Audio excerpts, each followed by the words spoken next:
Alien Romulus is an homage to the original granddaddies or grandmummies of the franchise's past. It brings the alien world to life in a marriage of old and new, with a solid nod to its expanded universe. Unlike Disney Star Wars, which was so quick to toss its own away.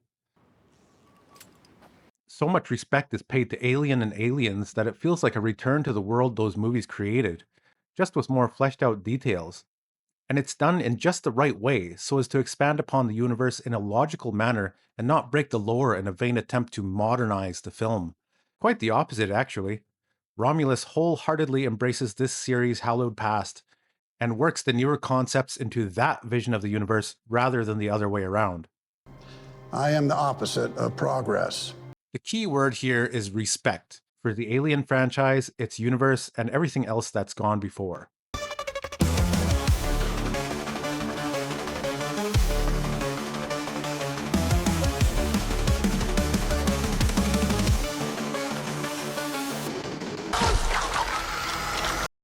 I'll have to keep things pretty vague to avoid spoiling the movie, because there's so much going on in the film that was intentionally hidden in the trailer, and rightly so.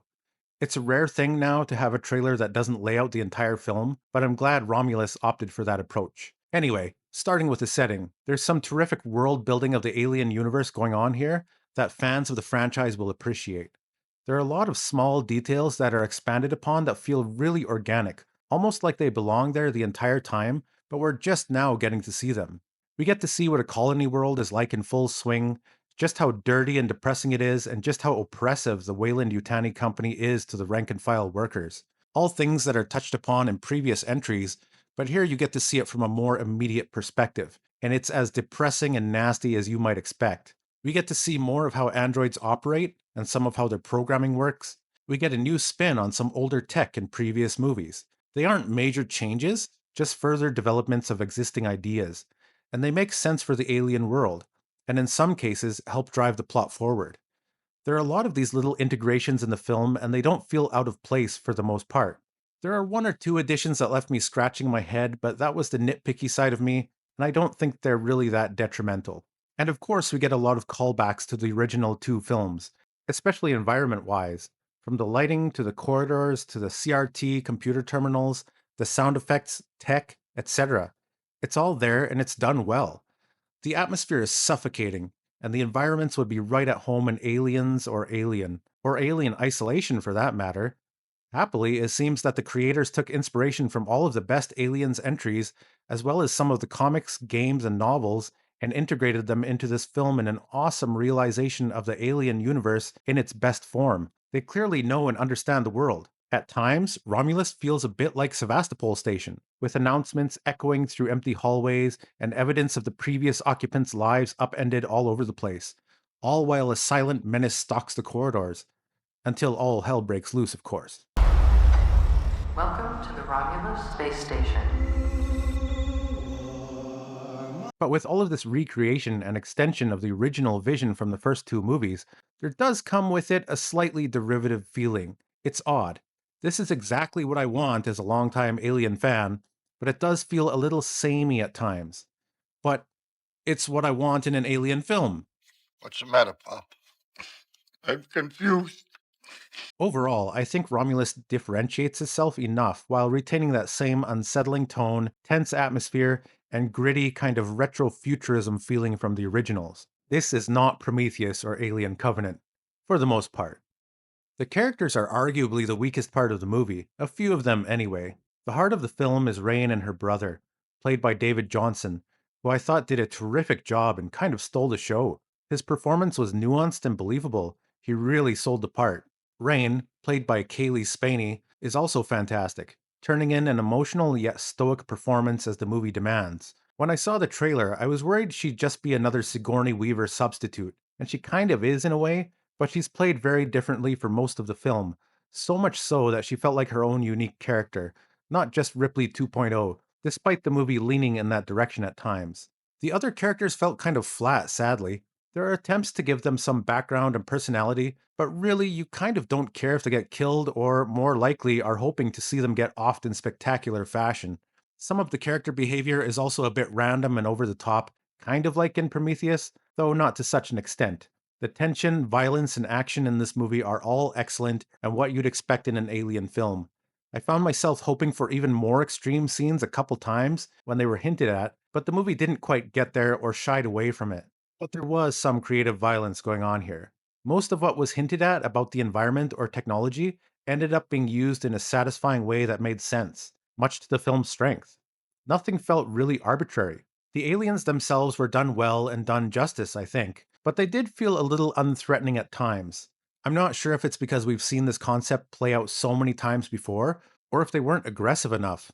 For the facehuggers, I think that there were too many to feel truly threatening. There's this weird thing that when you pile on a lot of what should be terrifying, it actually makes it less scary for some reason. They don't come close to the nightmare inducing scene from Aliens where Burke locks Ripley and Newt in the room with two facehuggers. 30 facehuggers spilling down a hallway is unsettling imagery for sure, but it lacks that immediacy and personal feel that just one or two of the things in a tight space can have. The ending was done in typical Alien fashion, but this time it felt even more horrifying. There's some very unsettling imagery at the end, some nasty body horror, which for me was almost the best part of the film. I was hoping for more, to be honest. And that gets to one of the issues with the movie. Despite all of the lovingly recreated atmosphere and creatures from past alien movies, I felt that Romulus was at its best when it innovated on its own things. Something it could have done a bit more of, because the new ideas in the movie were mostly really good. Sometimes the movie felt shackled by the weight of the past, even though I loved seeing it as an alien fan. I think it's a hard balance to achieve, and the filmmakers certainly tried, so I have to give them credit for that. The only other issue I had with the film was a moment near the beginning that seems to be a big hole in the logic based on what we've been told about the setting and the entities within it. It seemed really obvious and had me questioning the entire plausibility of what was going on. I can ignore it and just go with the flow, but I think it will always bother me whenever I watch the movie again. There were a couple other little issues, but nothing that really gets in the way of the tension filled slaughter fest that unfolds before your eyes. In the end, I thought it was a fantastic return to form for the Alien franchise. If at times it felt a bit too derivative, I thought that the expanded details of the world more than made up for it. It actually felt like an Alien film for the first time in a long time, much the way Rogue One feels like a Star Wars film. Unlike other newer entries, Romulus passes the smell test.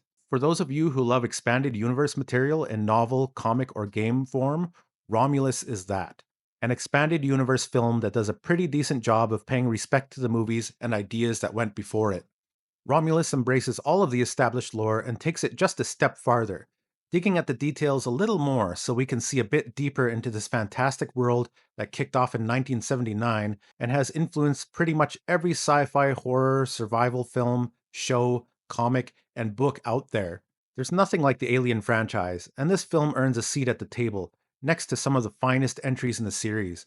For all of its shortcomings, as an Alien fan, I came away satisfied with the direction this film took and wanting more. It's a strange feeling nowadays to feel excitement for a beloved franchise rather than disappointment, but I'll take it. And hats off to Fede Alvarez for his excellent direction and insistence on physical props. I think in other things it's fine. It's a fantasy. It looks at it. It's an animation movie. It's fine. But for this, I think it has to be there. And particularly when it's interacting. You have a face hugger in your face, trying to get something inside your mouth. It's just no way to do that in CG in a believable way. As well as the sound design team, they really hit it out of the park.